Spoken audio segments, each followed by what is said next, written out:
Hello. Hello. Welcome back to another episode. Yes, welcome to the Team Ferris pod coming to you live every Wednesday. So, we are back tonight and we thought that we would share with you guys today the topic of fear of failure. Yeah, so fire away. This is actually something that Renee's done a lot of study on with Martini and learned a lot of things about fear. Yeah. So the reason that we thought we'd bring this topic to you guys straight away tonight is because one of the things that we as a couple are really known for is just really going after what we want, pivoting where we need to, and really just when we have a vision or an idea in our mind, we just have this tendency to just go for it and find a way Yeah, to make we it do it happen. instantly. So all our friends know that we change our mind, like our underwear. We've got like between us, we've got this 3 month or 4 month thing going on. We make a joke that we do the same thing for about 4 months before we go turn, pivot, and on to the next thing, Yeah, or in a different form or whatever it yeah, is. So yeah, we've been known for that. yes. And every time we do change our mind, we make up our mind. Literally the next day, we're putting things in place, buying vehicles, selling vehicles, getting this, getting that, going here, going there. Yeah. So I think the 3 months rule is more around our cars because we keep changing our cars. yeah, However, some of the things in our life have stayed consistent. But the idea of what we're trying to get at here is we realize that it's not the norm. And a lot of the conversations that we've had with different friends and different people around is, oh, I don't know that I'd have the courage to be able to do that, to just, and there's so many different things going on around the fear that we thought we would come and share this piece of value with you as to what we've done and what actually enables us to be able to do this. And it wasn't always this way for me. For those of you who knew me kind of pre-Dean coming back into my life, I was living in a very stable, secure job and was very risk adverse. And so pretty much I didn't try that much that was outside the box. I was just following a script. And so I had a really big fear of failure from my childhood growing up. And I just was so afraid to try something in case it didn't work. And that's something that I think Dean really was the first person to really just get me out of my comfort zone and go, what does it actually matter? And so, what I thought I'd start off with is just sharing a little bit about what is fear to start with, and then how share some experiences and stuff like that. What do you reckon? yeah, fire Good away, I idea. reckon. Cool. So, when it comes to fear, one of the biggest things to be mindful of and at least aware of is there's only two real things that we're afraid of. And the first thing is we're afraid of gaining that which we're trying to avoid. So, if there's something that we Running from are trying to run away from, or a we are problem or resentful towards, or dislike or despise, we will it's like the fear of gaining that in our life. Then the second thing is fear of gaining that which we were trying to avoid, yeah, or fear of losing that which we're infatuated with. And so if you have something in your life that you think, oh my God, this is so great, like my life would just be nothing without it, and you get really infatuated with it, what will happen is you fear losing that. So losing that which you're, infatuated or obsessed with, or gaining that which you're resentful against and want to avoid. So they're the two things that can cause fear. And so the first thing, if you're listening to this or watching this and you do experience this, it's really important to look at, well, what is it that I'm trying to run away from or I'm trying to hold on to? yeah. And, be really, yeah, clutched. Yeah, I guess a good analogy is like if you're a boy or a girl, chasing a boyfriend, girlfriend, and you're like, you're young and you're infatuated with that person. You would find that the more that you want that person, the more you push them away or well, the more afraid you are to lose afraid. them or Yeah, not yeah, to have them, yeah, and vice versa. Dean always loves to bring the analogies back to relationships. You'll find that as you continue to listen to the Team Ferris pod. Oh, it's always most relative, I reckon, because everyone's like in a everyone can relationship relate to it. Everyone can relate to it. Yes. Okay, so where were we? Oh yeah, so you explain what it is. Yeah. Yep. So The, we the explained fear of two things. You explain that. the two big things. So when it comes to a fear of failure or a fear of not wanting to go ahead or try things, usually it comes down to that. You're either afraid of losing your current comfort zone and the comfort that you've got with your current situation, or you're afraid of something that you're trying to avoid, so judgment or criticism, or usually it's around a perception or something like that. And so, or maybe a loss of money, all kinds of things, a loss of reputation. There's so many different things that it could be, but it's worth compounding that out. And so an analogy that I love to give and to share when I'm either coaching with people or just having these conversations with our in our own household is to look at fear is only ever, it's a future imagination. And so fear, we can never actually be afraid in the moment.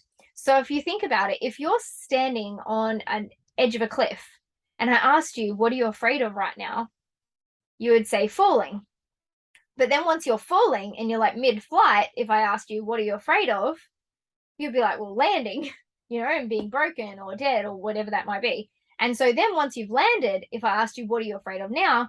It would then be the recovery, the rehab, what's life going to be like? Am I sore? What's the recovery like from such a fall? And so as you can see, all of the things that we're afraid of are all future-based. It's all of an imagined future. So fear is nothing more than you've got a situation here where there's either something you resent or something you're infatuated with. And then your fear is where you're projecting that into the future and going, oh, I've got it here, or I don't have it here and I want it. And then in the future, what if I don't have it, or what if I get it?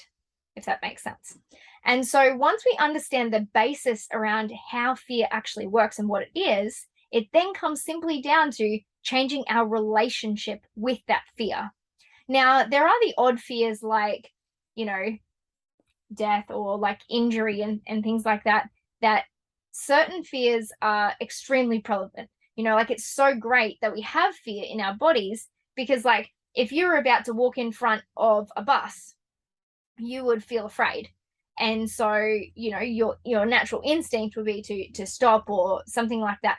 And so those kind of fears are really appropriate and really great to have. And they stem right back from like when we were primitive days. And so what you'll notice is your fear, you'll actually notice it physiologically in your body before you actually notice it in reality. So if we look into, how our body responds, the reason our body responds before our mind can catch up is because back in the day when we were caveman or whatever and a tiger was running at you, you just wanted your body and your legs to start moving. You didn't want to have that thought of like, oh, maybe it's friendly because that person probably got eaten. Okay, cool. So we get that. Let's move forward. How do you create a new fear? How does that happen? Because you're talking about primitive days and you got a tiger running after you. And of course, you're going to be scared to run from a tiger because it's instinct. But what about all these fears about public speaking or this or that? Or how do you end up with those kind of fears? Yeah, well, ending up with them is no different to what we were just saying about if you've got a fear of you that you're trying to hang on to. So if you've got like a fear of public speaking or something, it might be because you're worried about being judged. So maybe your situation now is you've got an infatuation with people liking you or people thinking that you're smart. And then if you speak and maybe if you sound dumb or it doesn't come out that great, then you project into the future a situation where you think you're going to be judged or people are going to laugh at you or you're going to look stupid, and you're trying to avoid that situation. So you'll get a fear, or what a lot of people refer to these days as like anxiety. And so what we want to talk about today, now that we've kind of covered the basics and the roundabouts of what fear is and understanding it, is now talking about changing our relationship with fear. Because the thing is, a lot of the things that we're afraid of these days in the modern day century, they can't actually hurt us. And they're not really that real. Like when it actually happens, you realize it's not nowhere near as bad as what you're making it out in your mind. And so what we want to do is share some things with you to offer maybe some alternate perspectives so that if there is something in your life that you really want to try, or a dream that you're really wanting to pursue, that we can just help you offer a different perspective to release that fear of failing so that you actually start moving the needle forward. Because if we start talking about failure, there's so many people these days that are crippled by it and are like, they don't even literally get off the mark because in case they fail. But if we put it this way, if you never start, you've got 100% probability that you won't ever succeed at it. At least if you try, you've got a 50-50, right? You could succeed or fail. Yeah. So in general, like why are people scared? Are they scared about the judgment that people would think of them, that they failed? Or does it come from within, or does it come from both? Because if you start something and you fail and you learn along the way, like my perception is, cool, I learned something along the way. Yes. Know what I mean? But so does that mean that they're more scared of what people will think about them failing at that, or? Well, that really comes down to the individual for sure. So I think when it comes to that, every single one of us has a different trigger point and a different root cause. So that really comes down to you. But this is such a great point that you bring up, is Dean's perspective and his relationship with failure is so different to so many of us that the way he responds to it is so different, which is what actually has allowed him to reach the level that he did in his sport. And so this is something that we were speaking about just recently. And so I'd love for you to share with our audience, when you were pursuing, motocross, what was your relationship with failure? Because a lot of people are trying to avoid the failure. But if we stop and think about it, the most successful people have actually failed the most. Yeah. So when I've thought about it, if I go back to when I started, I felt like I only had things to gain because I was pretty average as a junior, and I went into seniors, and like I worked my way through the ranks really quick. But I guess I was always moving forward because, well, I just wanted to succeed. Mm-hmm. And it's not like I didn't have a name or a reputation or a championship or any race wins, or I had nothing to protect anyway. Yeah. So I never actually thought that I could really fail. Sure, I set myself goals and I didn't meet them quite often, but I definitely learned a hell of a lot along the way. Yeah. So when you were going through, and at what point did it even enter your mind that what if I don't succeed? No, I guess I never thought about that. Like, it definitely hurt when I would set a goal and you don't achieve that. It definitely hurt. I never really thought about what would happen if. I was always just trying to look forward. Look, honestly, there would have been times there where I thought, if I was struggling, in a season and contract was up, which was every year, and I guess there was times where my future was uncertain. Yep. But I don't really remember being scared of that. Okay. Because I guess someone along the way had taught me, like, everything happens for a reason, or you'll learn something, or what will be, those kind of things. I think I remember hearing from a really young age. Yeah. But the fear of not making it was, or however you put that, never really entered my mind. Okay. And that's really interesting. And this is the thing, it comes down to what is the context in your mind as well. So where are you focusing your energy, and what thoughts are actually running through your mind? Because if you're sitting there going, what if I don't make it, or what if the more that you think about that, the more you bring that into existence. And so the more that you're trying to hang on to, and that's the interesting point that I would just like to highlight that Dean just made, is he wasn't afraid of losing his reputation because he never felt like he had one. Now, that's great early on in your career, but what about later? So after you'd won 1 or 2 championships, when you were going in as, potentially a championship favorite, were you ever afraid of losing that alpha dog title of being the man and the one to beat? Thinking back, no, I don't think so. Like, the thing, I guess, let's go back to like 2016, before I'd won my first championship. I was never afraid of failing, but I had a lot of pressure on me that I really wanted to to succeed. And I feel like that's two different things. Yep. But then when I'd won, I definitely made a plan to be better. Okay. All right. And then I went into the next year and I just become better. And then I went into the next year and I become better again. I never really had a fear of losing. It was always, I was just so focused on moving forward. Yep. Because I always had a bigger goal in mind. And if you remember, I had a bit of a stint in America in 2019 because my goal was to go see how good I could be on a world stage. Well, it didn't work out there, and I come back, and Australia was always my fallback plan. My perspective changed, and it wasn't actually like I need to win because, you know, I'm the champion. I was still thriving to be better. Yeah. Different situation, different challenges, different teams. Yeah. A lot of spinners got thrown in the works. Yeah. So I guess I was never really focused on trying to protect that, because when I come back in 2019, the championship was gone anyway. Like Todd won it and I wasn't champion anymore. So you know, that was never there to protect anyway after that. So no, it's strange. I'm trying to think back to see if there was any fear of the failure. No, not in terms of performance or racing. And I think this is the interesting point, because when we've spoke about this, it's a really interesting topic, because when we talk about motocross, what you'll notice is as you're listening to Dean speak and as he shares his story, the constant factor here is that he was where his focus was. And so he was constantly focused on, how do I get better? Where do I improve?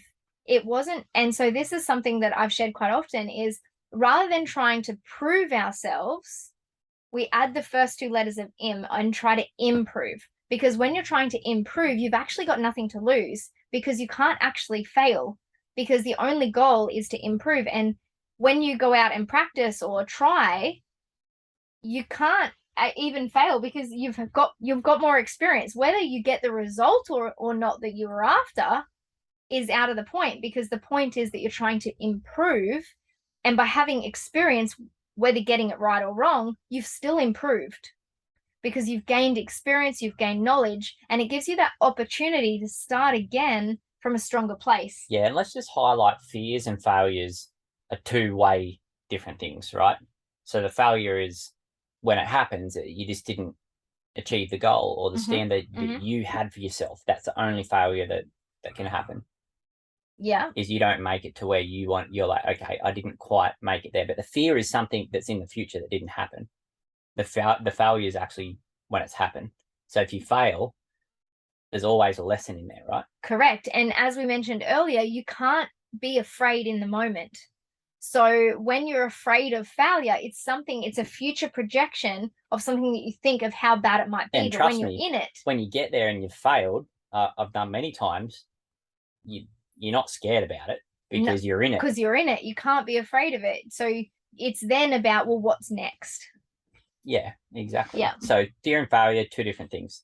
And that's why we're talking about the fear of failure. Yeah. So yeah. And the reason I guess I would just want to bring it back to why we're speaking about fear of failure is to try and help those of you that are listening or watching that have something in mind that you want to go after, but you are holding yourself back and you're in your own way in case it doesn't work. And so what advice would you have for somebody who has got a goal, has got an idea, but they don't know if they can do it? Well, my motto has always just been have a go. And I know that's easier said than done, but that's how simple I think is just have a go. I know there's a few times in my life where, you know, you've got a few problems going on and this and that. What's really helped me is to think about the overview effect. So if you don't know what the overview effect is pretend like you are in space or you're standing on the moon and you're looking back at planet Earth and you realize it's just this little ball, this planet that's floating around in space, and it makes us feel, you know, quite small and insignificant. And if you just look at that, if you just imagine it in your mind, you're looking at the planet Earth, like you realize, oh gosh, these problems and these things that I worry about is really no big deal. It's perspective. It's perspective. So that's what I do. I always think of that. if I've had problems arise or something, I think it's a big deal, and think of that, and I realize it's really not. So same thing you could do with these fears that you have come up about anything that you got, you know, coming up in the future, or whatever it is, a project or schoolwork or performance or whatever it might be. One, just have a go and realize that, gosh, if you fail, great, you'll learn something. You'll probably learn more than if you were to win anyway, or succeed. I know there's a lot of lessons in succeeding as well, but goddamn, there's some lessons in failing. And if I'm honest, you're probably going to fail more in your life than succeed. If you truly go after what you want, because the thing is, like, everyone wants to just start off great. Nobody starts anything and is like, oh gee, I can't wait to, stuff this up, or learn, be a beginner. Well, some people do, actually. I'm pretty sure there's a few people out there, like special individuals, that can't wait to stuff up and learn. Yes, well, although those people, I believe, are actually what you'll find are the few 1%ers that make it really successful. We were listening to Kerwin Ray the other day, and he said he chases failure. And he chases failure because he knows that every failure is another step closer to success. And so when, like we were just even talking about your career as well, in the length of Dean's career, he failed more than he succeeded. If you look at in terms of results and different things, he lost more races than he won, but in the races that he did win, obviously they came because of all of the other moments during it. And the same thing happens in business and in life and in all kinds of different things. And when you maybe don't get the result that you want instantly, it actually is often more emotional, and so therefore the memory stays with you for longer, and it's easier to find and locate that memory in your mind. So anyway, where I was getting to with this, because I've just lost my train of thought for a moment, but is when you are sitting there and you're like, okay, I've got this goal, I know where I want to go.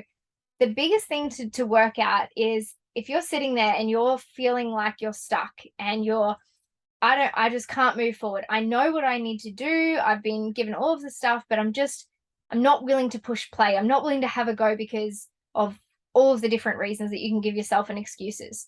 So the first thing, like Dean said, is let's make, just go for it, because, your why needs to be bigger than your excuses to start with, and just have a go. But if you're sitting there and like, but how do I just have a go when I'm paralyzed by this fear? It's stopping me. I'm worried about it. Then start asking yourself, well, what happens if you don't do it? What's the alternative? And just by asking yourself that powerful question straight away, you're like, oh, well, if I don't ever go for it, I'm never going to be able to get the other result that, that you're potentially chasing. So that's one way to look at it. Another thing that we do a lot is we actually just sit and work out, well, what's the gap between where we are and where we want to be? And what skills do we have to develop? Because often it's just a gap of skills or knowledge or something in between. Skills, knowledge, or experience. They're the three things usually between you and where you want to go. And so the fastest way to get experience is to do it. And the fastest way to get skills and knowledge is through experience. Or the other way around. Just have a go. So pretty much it's like have a go, but have a go with the intention of it doesn't actually alternatively, if you broaden your picture of longer term vision, it's like it doesn't have to happen the first time. I don't have to get it right straight away because I'm in a learning phase. And so it's shifting that relationship and that focus point from I have to get this result, because if I don't get this result, my self-worth is no good, I'm not worthy, or whatever the story you might tell yourself, as opposed to if I just have a go, at least I'm going to work it out. And then when it doesn't work out, or it does, whatever. And I think I reckon the first step for anyone is the hardest, right? Because absolutely. If you just actually jump in the water, in the deep end, yep, and you're wet, gosh, what the hell? Then the fear's gone. You're just in there. You're like, all right, cool. It's like when you're going for your first kiss at with your first girlfriend or whatever it is. You're afraid of it at the time, and then when you're macking on, it's all good. You love my analogies? Love your analogies. Yeah. So obviously our biggest advice is just go for it. But if you are wanting to something a little bit more deeper, there is a couple of questions that you can run through. So if you've got a pen and paper, you can write these down. First thing you want to do is write down, what are you actually afraid of? So as I mentioned earlier, work out, are you afraid of gaining something that you're trying to avoid, or are you afraid of losing something that you've currently got? That's the first thing. So get clear on what your actual fear is. Then what you want to do is look at what is the opposite. So for example, if you are wanting to start a business, or you're wanting to, generate like another income stream or something like that, and you'll go, okay, cool. I can see an opportunity. I can see there's a way to make money. I want to jump in and I want to have a go, but I'm afraid, what if I don't make the money? What if I, invest in this and I have a go and it doesn't work out? Then I would ask yourself from there, okay, what are the benefits of what could you learn from having a go? And what are the benefits from learning and it taking longer than you expected? Because here's the thing, you only ever actually fail when you quit.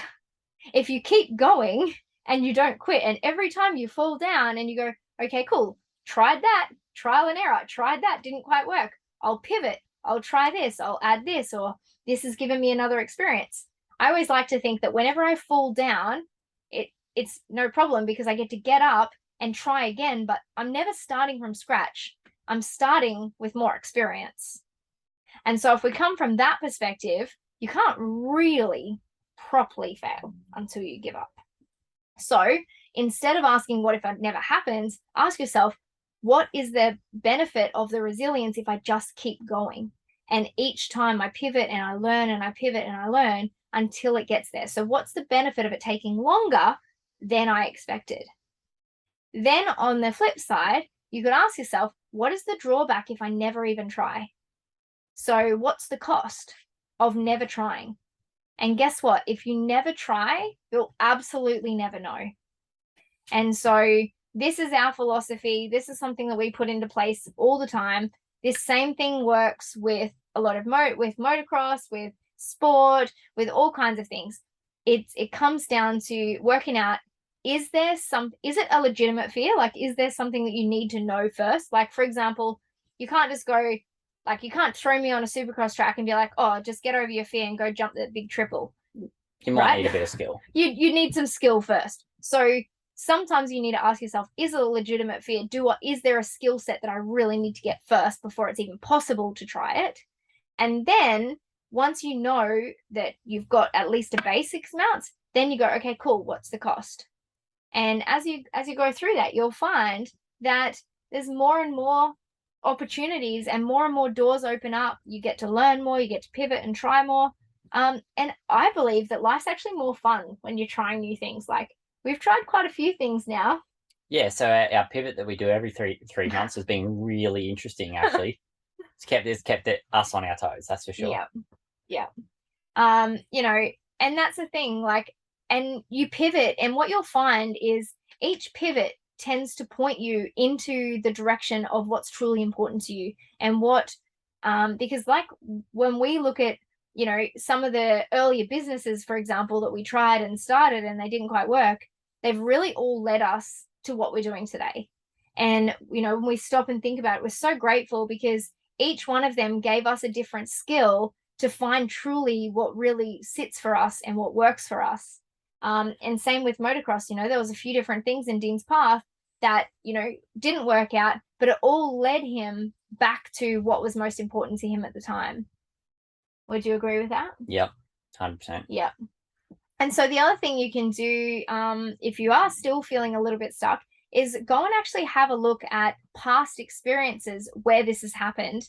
And you can look at balancing out your perceptions there. So things are always much easier in hindsight. So if you look at a time in your past, so let's say, for example, you're afraid of judgment. So you don't want to try this, let's say, for example, this new business venture in case it fails and then your friends will laugh at you. Okay, cool. All right. Now go back in time to a moment where you were experiencing that. Someone was judging you. and ask yourself, okay, when they laughed at me or whatever happens, what was the benefit to me? And, keep stacking up the benefits until you work out how did it actually serve you and help you to get to where you are now? And how has it helped you with other things that are really important to you? And the more that we go over it and do this, the more powerful it is. Yeah. And another thing I want to mention is because especially nowadays with social media and you just see all the greats in your field, whether it be race and motocross or whatever it is, you kind of just notice when they win. Okay. Yeah. And you're not in their life. So when they win, they post it. They probably just have to for the sponsors and this and that. You want to share your good times anyway, but you're not in their life seeing all their other failures that are happening. So in their everyday life behind the scenes, because honestly, it's really hard to pick up a camera and share all the failures that you have. Yeah. I've experienced that. Like, definitely, you just want to share the good times, but yeah. So don't just look at them and be like, well, they just did so much winning and they did this and they did that and they won so much or whatever it is, they succeeded. Man, gosh, if I could just think of my career, like I failed for like 10 years before I even won a freaking like overall at a MX Nationals. I was like good enough for 10 years, but it took me like 10 years to get there. Yeah. And can you imagine, like, if I'm riding 4 to 5 days a week every year for 10 years and I'm grinding out, and there's a lot of hurdles along the way, like how many failures there was to get to that point. Yeah. Because like to me, ultimately my 3 championships were like the peak of my career, and that's the most important achievements I've gained in motocross. But there was like 15 years of just grinding and struggles and failures and stuff, and just to get those trophies, you know what I mean? Yeah. So there's definitely a lot of failures along the way. But the cool thing is that it balances out. Yeah. And so, it feels hard in the moment, but that feeling of satisfaction when you win, when you get there. Oh yeah, gosh, I'm not saying it wasn't worth it. It definitely was. Yeah. Know what I mean? There was a lot of learning times, but when you get there and you hit your goal, and you succeed in whatever, because for you to have longevity in whatever you choose to do, it has to be very high in your values. You have to be interested. You got to love it. Know what I mean? And you got to be able to love it. To get through the hard times, you got to love it. But man, once you get there, it is like amazing what you can achieve, and it's so satisfying when you achieve it, because you know so much work went into it, into gaining the knowledge and the experience and the skills. Yeah. But can you imagine if from day one you just got on that motorbike and you were just blitzing it and you knew all the technique and knew all the skills? You would just get bored, right? Yeah. How boring would that be? How boring would that be if you just were instantly beating everyone and everyone, like you guys know, if you ever go to a race and you're like racing, let's say, for example, you're made it to the pro level and you go back to a club day and you're all of a sudden racing club level races, but you're a full timer. When you go and do that and you're racing people that are, behind where you are, or, whatever the phase is, but if you're, or let's say, for example, maybe a better example, you are, I don't know, more advanced, and then you go like, you go back and ride against a beginner. You've been riding for 10 years and you go and do a race against a beginner that's just got their bike for the first time. It would be pretty boring, right? And so this same analogy works in life. It's like, if it's too easy, the satisfaction's nowhere near as high. Exactly. And so when you are having a go at something, it's about opening up your mind to that perspective that the journey is actually what creates that level of satisfaction. And this is something that I've had to really remind myself of lately, because, we've entered this new business partnership with the Nagic and the Freedom Era and what we're doing. And, there's a lot of learning. And there's a lot of times where, over the last 10 months that I've been, building this and learning all about it, there's been so many times where I've gone, I've tried something and it just didn't work. And I could have easily just gone and given up, but I'm like, no, every time and I think this is the other point, is when you're doing something that's really important to you, you're like almost inspired by the challenge. And so when it doesn't work, so there is a saying, it's not pick your goals, it's pick your challenges, because there's going to be challenges along the way of with everything. And Yeah. I've noticed since Renee started this business, she's like, oh my God, I freaking love it. But every day there's challenges, new challenges, and we're working out how to get through them. But it's exciting. It's fun. It's like, oh, okay, well, that didn't work. So what do we do? But there has been things that I've tried in the past where I've gone and done it. And it's like the challenges are so draining that you're like, I don't even care. Like, I just want to give up, or it's too low in your values. It's too low in your values. And so, but by values, what we mean is what's most important to you to what's least important. So the more important it is to you, the more that it links to all of the other things in your life, the more likely you are to want to pursue it. So that's the other thing. When it comes to a fear of failure, sometimes you won't actually just bother to try because it's not important enough to you. And so that's probably the other key point, is to just follow what feels good for you and less about what everyone else thinks or wants you to do. Because we get a lot of, natural pressures and different things to like, oh, go try this, go try that. And you'll find that you'll have more resilience, more natural tendency to want to learn and drive, and all inspiration for things that are inspiring to you.